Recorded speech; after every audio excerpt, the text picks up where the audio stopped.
Kia ora whānau, Jambo. Welcome to episode 5 from my Bible. I trust that you're well and that God has been sustaining you through this season. This week, I'd like to bring a word about boldness. As you can see, I'm in my running gear. At the end of last week, our MP, Honorable Nick Smith, challenged me to join him in running the Red Cross virtual tour of Lake Taupo. So in the spirit of staying in my bubble, but not on the couch, I have made the decision to join Honorable Nick in running 10K every day for the next 7 days to support the Red Cross for the great work that they do in supporting the vulnerable in our communities. As I thought about the physical challenge that I'm taking up this week, I felt God challenge me about taking up a spiritual challenge as well during this pandemic. And here is a challenge I've sensed the Lord speak to me about. So I've been reflecting on my own prayers recently and realizing that I've tended to be praying Bible-shaped prayers, almost survival kind of prayers. So I sense the Lord asking me, what bold prayers are you praying right now? As I reflected on that, I began to think about the greatest challenge I face running. And it is running uphill. Running up a mountain I find really hard. Then I thought of Caleb in the Bible. Caleb and Joshua had taken God at his word when the rest of the spies sent by Moses to check out the promised land had returned with fearful news. As a result, God had promised Caleb that he would inherit a piece of land in Hebron. Caleb had been waiting for that promise to be fulfilled for over 45 years, but had not forgotten it. At 85, he tells Joshua, "Give me this mountain." That's an audacious ask, especially realizing that it would involve a battle. And so I began to reflect on the hopes and dreams that I had before lockdown. What dreams has God laid on your heart? Perhaps like Caleb, you've waited, been disappointed. Perhaps you've settled for less and lowered your expectations. There will be challenges ahead. I get that. But as I reminded us last year during Synod, God is inviting us to be bold and to ask for more.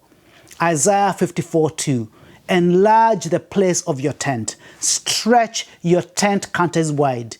Do not hold back. Lengthen your cords. Strengthen your stakes. You see, things were looking pretty hopeless for Israel. Exiled, disconnected from a promised land, it seemed as if God had abandoned them forever. And then God speaks, telling them to lift up their eyes and increase their vision.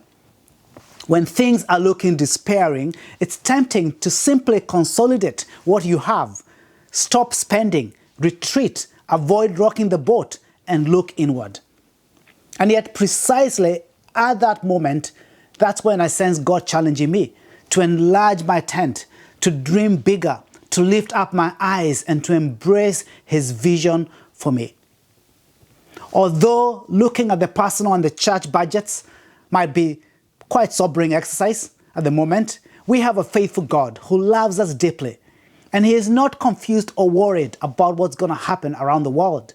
He loves us and invites us to be bold and to ask him for more as a loving father.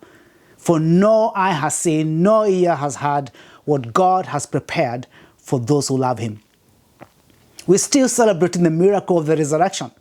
Jesus is still in the business of resurrecting dreams for his glory. He's still at work bringing good out of evil, joy out of sorrow, peace out of anxiety, building his kingdom. The power that raised Jesus from the dead resides in us, in you. And so let's allow God to open our eyes to see what he wants to do. Would you pray this week that God will put in your heart a bold, audacious prayer?